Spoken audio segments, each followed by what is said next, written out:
Good morning, everyone, and welcome to this online service of Quimper Unitarian Universalist Fellowship. We expected to be in a hybrid mode this morning. However, the challenges of COVID-19 continue, and as always, we weigh heavily towards the safety of our congregants. Whoever you are, wherever you're from, whomever you love, and whatever your faith tradition, you are welcome here. My name is Kathy Stevenson, and I'm a member of the Quimper UU Fellowship. We begin our service with this land acknowledgement that the Anti-Racism Action Team adopted. Our land acknowledgement is an act of remembering, an act of repair, an act of accountability, an act of atonement.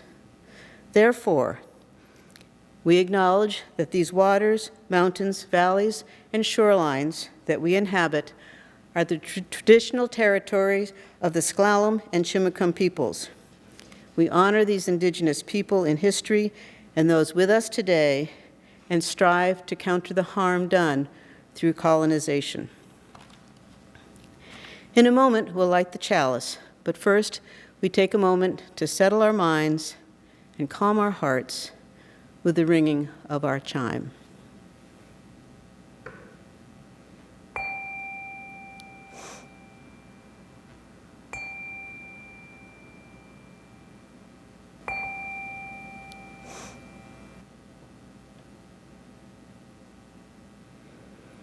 Before our first musical piece, I want to share a personal note. My favorite time in this sanctuary has always been when the congregation sings inspiring songs together. When selecting today's songs, we imagined us in person, masked, but singing. But I was reminded of the precariousness of our in-person gathering, and we had been asked not to sing yet.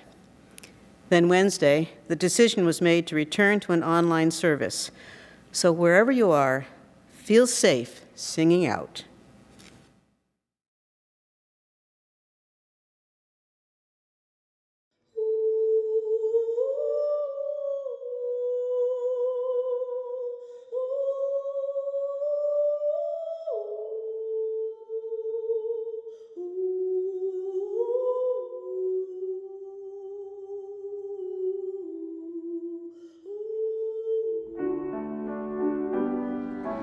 Wednesday.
Thank you, All Souls singers. And now please join us in our chalice lighting words, the words of Deborah Falk. The chalice lit among us is a beacon of hope in a world in crisis, a beacon of possibility made manifest in community, a beacon of warmth through our interconnectedness, a beacon of light illuminating our shared wisdom, a beacon of connection by our being together.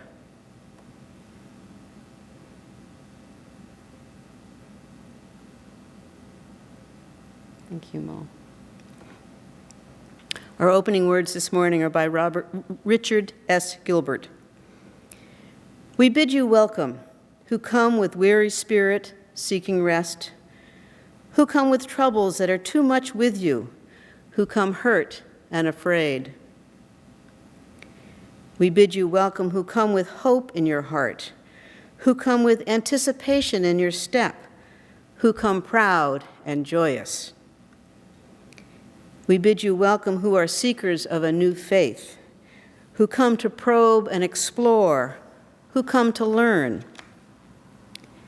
We bid you welcome, who enter this service as a homecoming, who have found here room for your spirit, who find in this people kindred souls. Whoever you are, whatever you are, wherever you are on your journey, we bid you welcome. And now I'd like to welcome our Director of Family Ministry, Bol Olgren, for our time for all ages. Morning, everyone. One of the things we talk about all the time in RE is consent, that we have a right to decide what we do with our bodies, and that we have to come to an agreement with anyone else that we do something with. This could be deciding what to read first when you get a great new stack of good books, to whether you want to share a snuggle with somebody. Consent is at the center of our lives. And when we are together in person, one of the big questions we've been having is, how do we greet each other? Do we bow? Do we wave? Do we shake hands? Do we hug? And with consent at the core, all of these things are options if you agree to do it with that person. Sometimes it might feel awkward to ask for consent or awkward to tell somebody no, but these are really, really important conversations to have so that everyone feels comfortable. No one wants to give a hug to somebody who doesn't feel comfortable with it, and no one wants to receive a hug when they don't feel like hugging. So I wanted to share this story, which is one of my favorites on consent, and who it's about a hug-loving merperson called Can I Give You a Squish by Emily Nielsen. Kai gave his mama a big squish. I love giving squishes, he said. The rest of the morning, Kai gave out squishes. He squelched some kelp, he squashed a rock, and he scrunched some buried treasure. He even gave his friends a big group squish. Then Kai saw a little pufferfish he just wanted to squish. And the pufferfish saw Kai. Suddenly, the fish popped up like a big water balloon, which is what pufferfish do when they are scared or upset. I do not like to be squished, said the fish. Kai felt terrible. All he wanted to do was give a friendly squish, but it had gone horribly wrong. The fish had not liked the squish at all. Maybe there's something you can do besides squish to show that you want to be friends, said the crab. But what? The friends thought and they considered and they pondered until at last it came to them. A fin bump! Whew, the pufferfish was still hiding when Kai swam up. Excuse me, said Kai. I see you don't like squishes. Would you like a fin bump instead? And the fish became calm. I like getting fin bumps, said the fish, and I like giving them, said Kai. What about you guys? What do you like? I like to do tail claps, said the dolphin. Me too, said Kai. I like tentacle shakes, said the octopus, and so Kai gave him one. Does anybody want a claw pinch? Said the crab.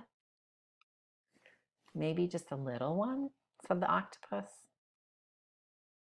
That's when Kai realized every fish likes their own kind of squish. So Kai went to his mama to show her what he had learned. He gave her a fin bump and a tail clap and a tentacle shake and even a little claw pinch. Thanks, Bubble, but I think I would rather have a squish. Okay, Mama, said Kai, and he gave his mom a great big squish. Remember, squishes can be wonderful when shared with someone you care about, and so can all other sorts of ways to express care. Just remember to ask before you squish. Thank you, Bo, as always. What we'd like to do now is acknowledge and welcome those of you who are visiting us this morning. You are invited to say hello in the chat and tell us your name and where you're from. Thank you, everyone, and welcome. We are glad you are here today. It is now time for our offering. Linda Ferris, the executive director of Gathering Place, was going to be with us in person.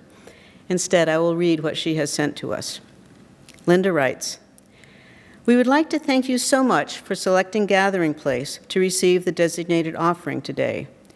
Our organization's purpose is to inspire adults with developmental and other disabilities to be their best, to have fun, and continue to learn new things.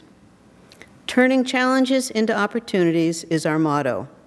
Gathering Place encourages each participant to feel the joy of being successful each day. It might be creating a new tasty snack, painting a beautiful rainbow, dancing to a favorite song, learning a new sign during sign language class, or having lunch with friends. Our most popular activity is cutting out yummy organic dog biscuits, then weighing and preparing bags with labels to sell. On Fridays, there is a lot of hustle and bustle as more than 20 biscuit makers come together. Unfortunately, we are now crowded into 2 small rooms at the Skookum Nomura building. After 28 years, Gathering Place envisions bringing together our yummy dog biscuit bakery, now in the Boat Haven, and our classes that are at Point Hudson to a new permanent location soon. Our goal and need is to add $100,000 to our building fund by October through grants, fundraisers, and donations. We are grateful for your friendship over many years. Your kind gifts today will strengthen our building fund, supporting our extra special folks with disabilities." I like their motto, turning challenges into opportunities. So I hope you will consider donating, and there are 3 ways for us to receive your donations. Either text the amount you would like to give to the number now showing at the bottom of the screen. You may go to our website, quuuf.org, and click on the giving link, or simply write a check made out to QUUF. Just remember to put Gathering Place in the memo line. We will now gratefully receive your offering as we listen to our QUF vaccinated voices singing hymn number 30 from our gray hymnal, Over My Head.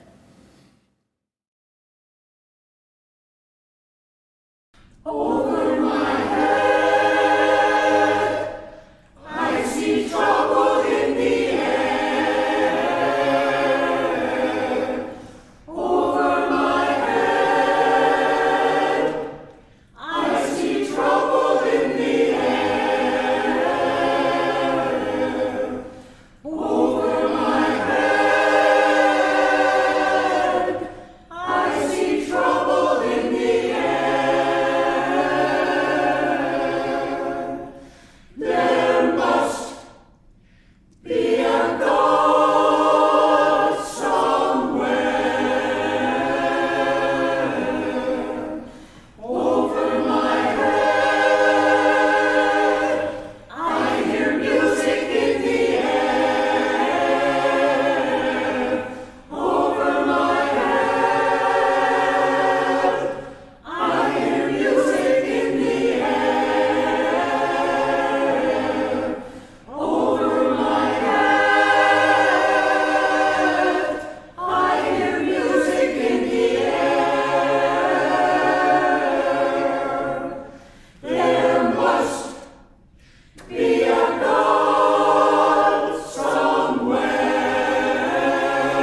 It is now time for our joys and sorrows. And when we do this, we recognize that our personal joys and sorrows are only a fragment of the joys and sorrows of the larger community of life. And thus, we place this first stone thinking of all who suffer from the extra stresses of life these days, those who are lonely and tired or simply longing for a sense of normalcy. From refugees fleeing war to parents trying to ensure a decent education for their children, to exhausted workers on the front lines.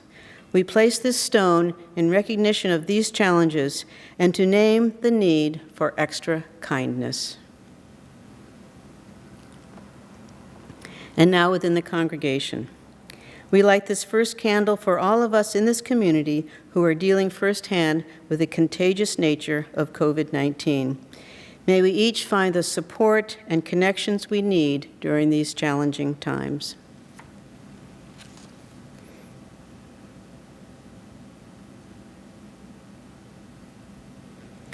And we have one birthday candle today. We light this candle for Mike Morrissey, who celebrates his 79th birthday today. Happy birthday, Mike.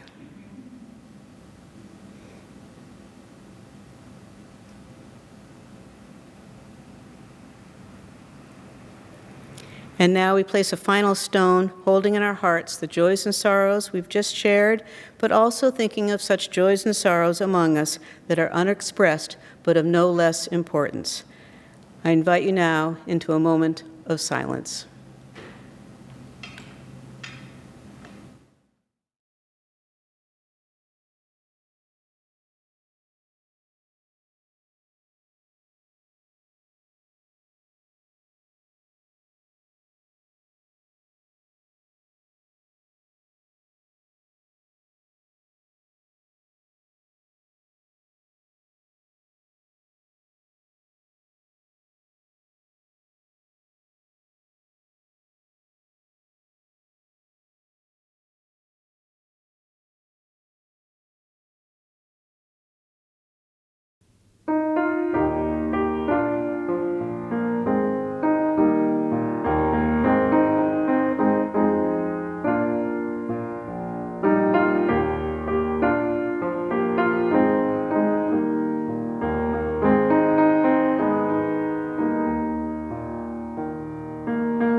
Our reading this morning is from Horses Make a Landscape Look More Beautiful, poems by Alice Walker.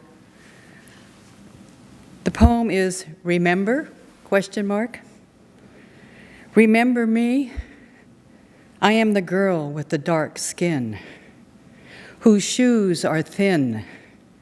I am the girl with rotted teeth. I am the dark, rotted-toothed girl with the wounded eye and the melted ear. I am the girl holding their babies, cooking their meals, sweeping their yards, and washing their clothes. Dark and rotting and wounded, wounded. I would give to the human race only hope. I am the woman with the blessed dark skin.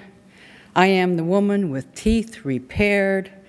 I am the woman with the healing eye and the ear that hears. I am the woman dark, repaired, healed, listening to you. I would give to the human race only hope.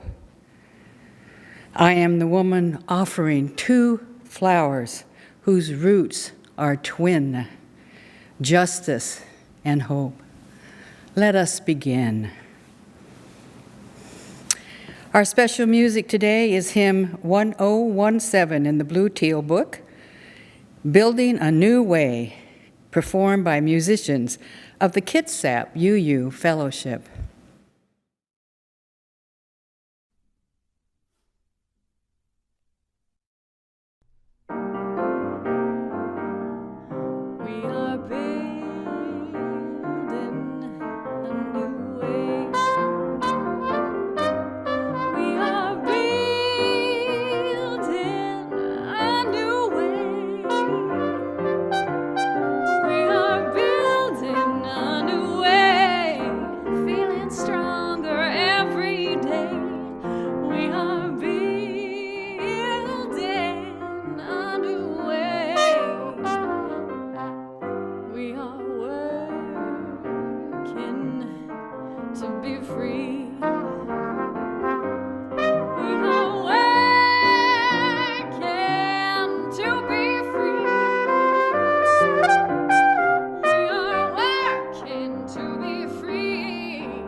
We can feed our every need. We can feed our every need. We can feed our every need. Start with love, that is the seed. We can feed our every need. Peace and freedom is our cry. Peace and freedom, that is our cry. Peace and freedom is our cry. Without these, this world would die. Peace and freedom is our cry.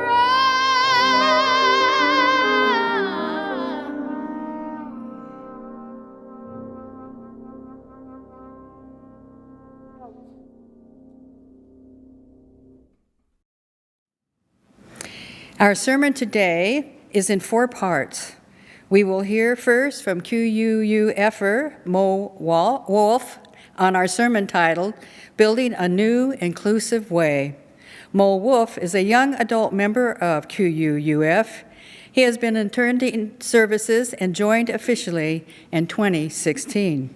He began involvement in middle school RE and now is a regular in the high school youth group. He has been active here with youth sermons and says he enjoys the community at QUUF very much. He will be followed by a video of the Reverend Sarah Lewall from Boise, Idaho. Then by QUUF members John Collins and Cecilia Flickinger. John Collins has been an active member of QUUF since 2004 in various roles and is passionate about the imperative to dismantle racism, as the 8th principle calls us to do. Cecilia has been a UUer since the 1990s.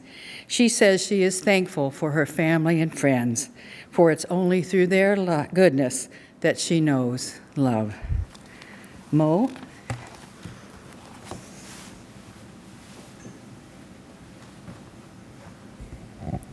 Hello, everyone. My name is Mo Wolf, and I am here to talk to you about our congregation adopting the 8th principle. Like many of you, I have heard of the 8th principle before today, but I wanted to dive in deeper to the origins and the message behind it. For those of you who don't know or may need a refresher, the 8th principle states, we, the member congregations of the Unitarian Universalist Association, covenant to affirm and promote journeying towards spiritual wholeness by working to build a diverse, multicultural, beloved community by our actions that accountability dismantle racism and other oppressions in ourselves and our institutions. Now, after reading this, I thought, why wouldn't someone not want to adopt something like this? I truly believe that most of you do not want to be racist or to oppress people, but I realized that adopting this principle would mean more than simply not being racist or oppressive. Now, it is no doubt that our 7 other principles should cover this sort of thing, but Paula Cole Jones, the person who originally wrote this 8th principle, found that a lot of people just thought they were being a good UU by simply following these 7 principles, without really thinking about or dealing with racism or other forms of oppression at a systemic level. And I believe, as we can see in a reflection of our own congregation, that most UU congregations are Euro-American in membership, culture, and leadership, and even when placed in diverse communities. I am not a person of color, so I don't know what people of color faced, but as we can see across America and across the globe, violence and discrimination of people of color is not going away. That is why we need to actively work to dismantle racism, so everyone feels safe and comfortable in our world. And we need to work very hard to recognize and see what many oppressed groups face every day. Although we have 7 good principles which could include dismantling racism, none of them explicitly say that. And I believe in order to truly accomplish a goal, we must explicitly mention and work towards that goal. I believe that as a white person, I have had the privilege of not experiencing the racism and discrimination that people of color face every day. And I do not feel that I can talk on the topic, but I do feel like that if we do not know the struggles that these people face, we need to listen to their voices and give them a place to speak and be heard. I see in the media a lot of people wanting to be the good white liberal and speak on behalf of people of color, but we should instead give them a place to truly be heard and to hear their story. I believe that it is vital to adopt this 8th principle in our congregation so we make this place feel safe and comfortable for everybody, and we need to do that.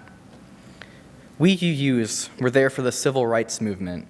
We were there for the women's right and the LGBT movements. But racism is far from over, and the fight will be a long and hard one. We need to be here and now to fight and dismantle the systemic racism that have been at the roots of our society for hundreds of years. And yes, that includes UU congregations across the globe. This is why Paula Cole Jones wanted to adopt this principle, because for people identified as white, it is too easy to ignore these issues, which is exactly why and what keeps the system of racism in our society alive and, in fact, worsening right now. We need to decenter whiteness and other dominant cultures in UUism. The 8th principle came from a feeling that we need to do something to renew our commitment to this work, to hold ourselves accountable, and to fulfill the potential of our existing principles. Thank you, and I hope our congregation will be on the right side of history and adopt this principle. I'm the Reverend Sarah Lawal, and I serve the congregation in Boise, Idaho. And I'm grateful for the invitation to chat with you today about the 8th principle. Our congregation passed the principle, we adopted it a year ago this month, so it's been a whole year for us. And we learned some really valuable lessons in the process, and we continue that learning even today. So I'm really honored to be sharing some of that learning with you. When we were first holding some congregational conversations about the principle, I remember one member spoke up and asked all of us, what would it say about us if we didn't pass it? And that was a really hallmark moment for us, to really remind ourselves that the principle was an invitation. And it was an invitation offered by Unitarian Universalist leaders of color in their process of creating the language. And so it invited us to really check ourselves and to ask the bigger question about the importance of this work and our commitment as Unitarian Universalists, and set aside the smaller details that pushed our own buttons or words we didn't like, and to really stay with the language as presented. And another important learning that we had along the way in the process of adoption was reminding one another about the story of our Unitarian Universalist principles and how our principles are relatively new in our history of Unitarian Universalism, crafted to help us understand and be able to speak about who we are, who we want to be in the world, and what commitments we want to make, but that they are part of our living tradition. One of the hallmarks of our faith is that truth is not fixed or sealed and is ever unfolding, and our principles represent that. So it's really easy for us to get attached to them as is. This is what brought me here. This is what I love about our faith, our 7 principles. But it's important for us to remember that really the work of adopting a new principle, of living into the principles, is honoring our living tradition. And I hope that that work continues.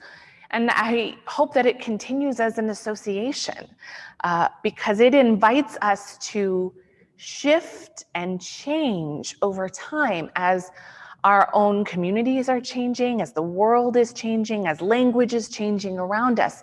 It allows us to be more nimble and more responsive to the moment. Another important learning for us was that the language really allowed us to have an anchor to the work. The language of the eighth principle around spiritual wholeness, accountably dismantling systems of racism and other oppressions, and building the multicultural beloved community. It really gave us clear vision of what we wanted to work toward. So that as we were engaging the work, we had a way to ask ourselves, how are we going to live into that? How are we going to live into dismantling systems of white supremacy, to dismantling our own racism in accountable ways? How are we going to live into the invitation of multicultural beloved community? And what we also really helped each other learn in this process was the goal of adopting the eighth principle was about our own intentionality and our own learning, and not because the outcome needed to be that we became a more diverse congregation. Of course, if we become a more diverse congregation because we've been engaged in the work, that would be fabulous, but that's not our aim. Our aim is to engage in the work, and the work takes time. The kind of reflection that it takes to really understand how systems of white supremacy, racism, and oppression show up in our own inner lives, in the inner workings of our church communities and in our wider community is hard work. It's emotional work. It can be taxing, but it's vital, critical work to really living into the fullest possible vision of who we can be as Unitarian Universalists. The language became another really important anchor for us this past summer after the murder of George Floyd and the racial justice uprisings. And thanks to the work of our racial justice ministry team, they've really kept us moving forward in our conversations and in our learning and in our work in the community in remarkable ways. And I think those two moments have really shined a light on how critical this work is in this time. And that's reflected in how many conversations and congregations are taking on this work nationally, and that our Unitarian Universalist Association is also dedicating itself to the work of dismantling white supremacy in its own systems and supporting congregations in doing so. So it's exciting that this project can really be an integrated approach with one another in covenant and with our larger association. Some of the wonderful organic outcomes of adopting the principle have been that it's allowed us to use that lens of dismantling white supremacy and racism to look at all of our spaces. And so we've made intentional commitments to center voices of color in our worship services weekly with at least one piece of liturgy. Our board is exploring our governance and bylaws and end statements through the lens of racism. And wow, are we learning a lot about how our own systems further structures of white supremacy rather than dismantle them. So we're really working on all of that. We're looking at how we can center the work on building right relationships with Indigenous communities. And these are conversations that are bubbling up in meaningful and surprising ways all throughout the church. And our next step in this process is to really capture all of that as we launch a Live the Eighth initiative, really inviting teams and individuals to help us codify what's working right now, where have we seen success, and what commitments do we want to continue making in the future. We're really delighted that you are on this journey towards the eighth principle as a congregation. And please know we are here to support you and cheer you on in any way that we can. And we're here to bounce ideas off of each other and support each other in this work alongside our Unitarian Universalist Association. Thanks for this opportunity and good luck to all of you.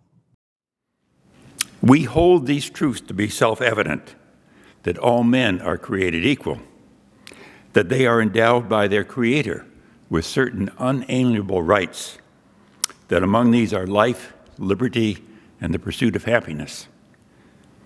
Those lofty words were crafted by Thomas Jefferson in 1776, and we all know them by heart. These lofty words are a source of pride for our nation. But, as Martin Luther King pronounced in his I Have a Dream speech, these words were but a promissory note to which every American was to inherit. But, Dr. King continued, when black people tried to cash this promissory note, it was returned marked insufficient funds. Almost 60 years since Dr. King spoke these words, this promissory note guaranteeing equality for all is still uncollectible for people of color. Long after what we thought were decades of progress, great progress, white supremacy is still a cancer in our society, in our culture, in our institutions. We cannot just continue with business as usual in addressing this scourge. And all of us here know in our hearts that we all must do better. That is why the eighth principle is so important to me. The eighth principle commits us to affirm and promote what those lofty words in our Declaration of Independence proclaim, that all people are created equal. Now, I've heard the argument that our current 7 principles, as good as they are sufficient to deal with this cancer of white supremacy, and that we don't need a new principle focusing just on racism. But our current 7 principles, when you read them carefully, all truly inspiring, do not directly affirm this most profound principle, that we all are created equal. It is past time to include the principle of equality for all UU in our UU principles. Despite the different way that the eighth principle is worded compared to the other 7, the proposed eighth principle does indeed rest upon a core principle. That is the principle that all people are created equal. White supremacy is founded on quite a different principle, of course, that some people, based on the color of their skin, are superior to other people based on the color of their skin. That is the cancer of the principle of white supremacy. The eighth principle reminds us that racism is embedded both within individuals, even subconsciously, as well as in our institutions and in our culture. Our narrative of who we are as a nation still perpetrates a benign understanding of white racism. And our own faith community, UUism, has not yet fully engaged in uprooting the tenacious roots of white supremacy in our midst. But unlike the existing first 7 UU principles, the proposed 8th principle goes farther than just calling us to affirm the principle. The proposed 8th principle calls us to proactively work to dismantle racism and to journey toward a vision of a diverse, multicultural, beloved community. A simple statement of this principle without this enactment language is simply not sufficient at this time to overcome over 500 years of white supremacy. I remember the heady feeling of seemingly unstoppable progress towards equality while I participated in the mass march from Selma following the Bloody Sunday march almost 60 years ago. Reflecting now on the progress we have made over the past 60 years. I am haunted by the yawning gap between our ideals of a beloved community and the reality of how far short of that ideal we still are today. I hope that what we do now, including embracing the eighth principle, can make it possible for the grandchildren of my grandchildren to grow up in a society that fully honors the promissory note that Dr. King spoke of, that fully honors human equality. But to get there, we all have to up our game, to use a sports term. The work that many of us have been engaged in to eradicate the evil of racism has not moved the needle of dismantling racism nearly enough. The eighth principle calls us to ramp up our individual and our collective efforts. We badly need the added clarity and the call to action that the eighth principle brings to our work to dismantle racism. Thank you. Hi, thank you for this time together. Please know I do not speak for my race. These are my personal meanderings as a UUer. Bear with me, please. How would adopting the eighth principle change my UU faith? QUF, adopting the eighth principle gives me hope that in our future it'll be a kinder, wiser, and compassionate world.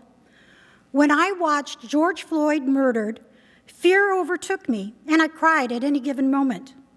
I saw my sons, who are men of color born with mental challenges, meeting the same end as George Floyd, murdered over a fake $20 bill, or Ahmaud Arbery, who was only guilty of running as black, or attacked for being labeled other. I know we have different reactions to the deaths and torture of people of color. I remember reading the book Caste and feeling nauseous at the detailed descriptions of the ways whites enjoyed lynchings and kept postcards to share as mementos. And the rest of the group feeling nothing except one person who was as traumatized as I was. What interested the group instead was that classism exists in America. I remember one comment, "I don't want to be on the bottom rung." Adopting and living the eighth principle would help us find a common language of shared concerns, our different fears, and personally, maybe removing that ladder. These past 15 months, studying the eighth principle, in one of our blog discussions, we evaluated the mental capacity of Blacks. In our shared U.S. history, we've done that before. I don't know about you, but what came to my mind was Market Day during days of slavery, when whites had chained Blacks, lined them up to be inspected in order to negotiate their price. I've shared some terrifying times for me and my family, and some responses lacked compassion and empathy. A few have been mean and angry, and others would downplay my lifelong experiences, comparing it to their isolated incidents of discrimination. There was another blog response I feel captures the dominance of white culture, the harm it elicits, and why we need to study the phenomenon of change and being a beloved community. They wrote about themselves, and I'm paraphrasing the words, "I am a white passing person from a brown family. Now I enjoy the privileges of the dominant culture. I'm afraid the power is going to swing in the opposite direction. Until we can fully live as ourselves in this world and be accepted just as we are, we continue to be sick, unawares, and continue the harm we inflict on each other." The eighth principle invites us on a spiritual journey to create a beloved community. This aligns with Ralph Waldo Emerson's self-culture, the practice of moral self-reflection to look inward, uncover biases, and sharpen our moral fiber. Understanding ourselves and our shared history leads to reconciling our past and correcting the systems that to this day continue to oppress. Emerson wrote, quote, "Whilst I insist on the doctrine of independence and the inspiration of the individual, I do not cripple but exalt the social action. The civility of no race can be perfect whilst another race is degraded." Emerson, the author of Self-Reliance, was an abolitionist and a women's rights activist. He also wrote, quote, "Life is good only when it is magical and musical, a perfect timing and consent, and when we do not atomize it. You must treat the days respectfully. You must be a day yourself and not interrogate it like a college professor. The world is enigmatical and must not be taken literally, but genially. We must be at the top of our condition to understand anything rightly. You must hear the bird's song without attempting to rend it into nouns and verbs. Cannot we be a little abstemious and obedient? Cannot we let the morning be?" End quote. Until the dominant culture has the moral compass and sharpened their understanding, society's piecemeal remedies won't work. We need the moral mental shift that the eighth principle invites us to journey together, a spiritual journey that starts from the heart. I want to thank the many yous in our community who supported me through this time, who spent time laughing, eating, and encouraging me along our journey.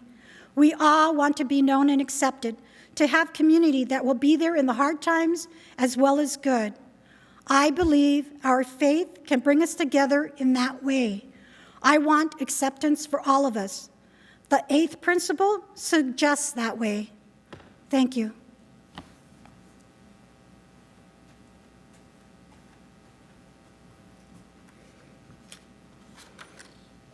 Thank you, Cecilia, Mo, John, and Mary, for your wise words. Today's closing song is Peter Meyer's "Everybody's In," recorded last week by our own QUFer, Gary Forbes. Enjoy "Everybody In."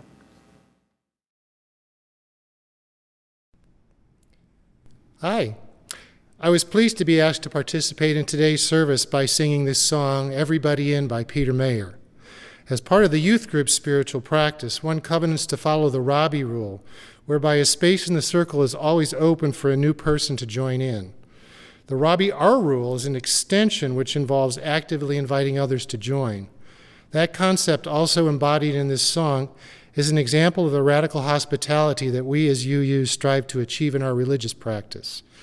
Let's continue to widen the circle of community as we grow in faith and love together.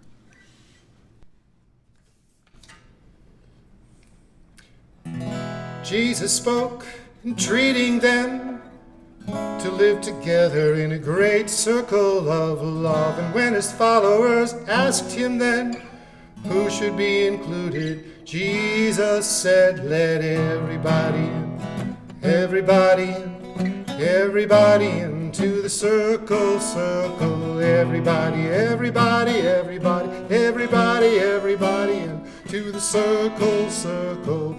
Oligarchs and tyrants try to keep some in and everyone else outside. A revolution sweeps across the land, and all the people stand, and the common folk cry, "Let everybody in, everybody in, everybody into the circle, circle. Everybody, everybody, everybody, everybody, everybody into the circle, circle." Sometimes a circle is a class or creed. Sometimes a circle is made of only men. Till Susan B. Anthony says, "What about me? Let me in, let everybody in, everybody in, everybody into the circle, circle. Everybody, everybody, everybody, everybody, everybody into the circle, circle." Sometimes a circle is a privileged thing, excluding people for the color of their skin. Till the Reverend Dr. Martin Luther King says, "Let freedom reign, let them in, let everybody everybody in, everybody in, everybody into the circle, circle. Everybody, everybody, everybody, everybody, everybody into the circle, circle. Gay and straight, rich and poor, whole and broken, open up that door. The more we are, the greater we become. And after all, we all are one. Bring in the people, but don't stop there. Bring in the fish in the sea and the birds in the air. Bring in the rivers wide and mountains tall.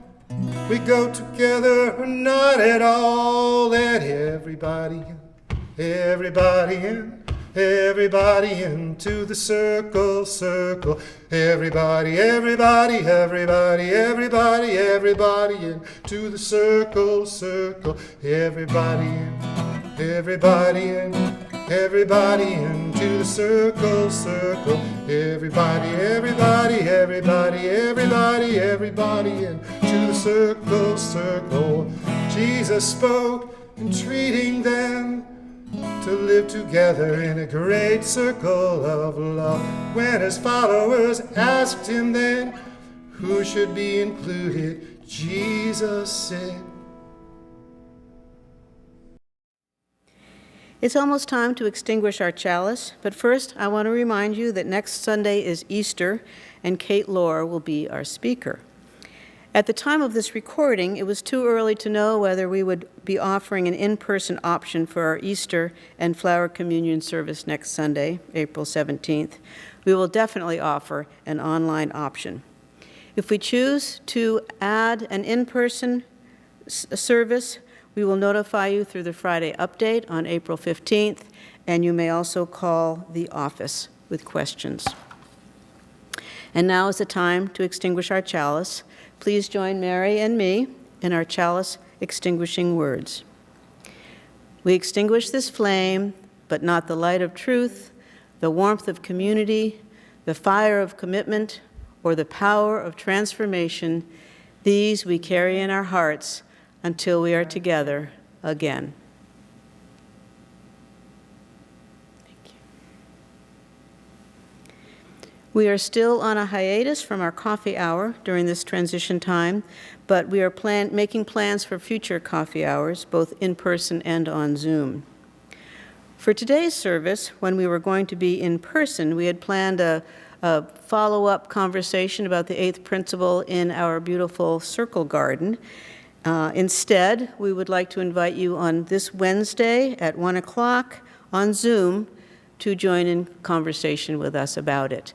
The Zoom link is on the calendar on the QUF website. It'll also be in the weekly update. And now let us turn our attention to our very appropriate postlude called Draw the Circle Wide, sung by the combined choirs of the Unitarian Universalist Church of Annapolis and the First Unitarian Church of Baltimore. Draw the circle wide.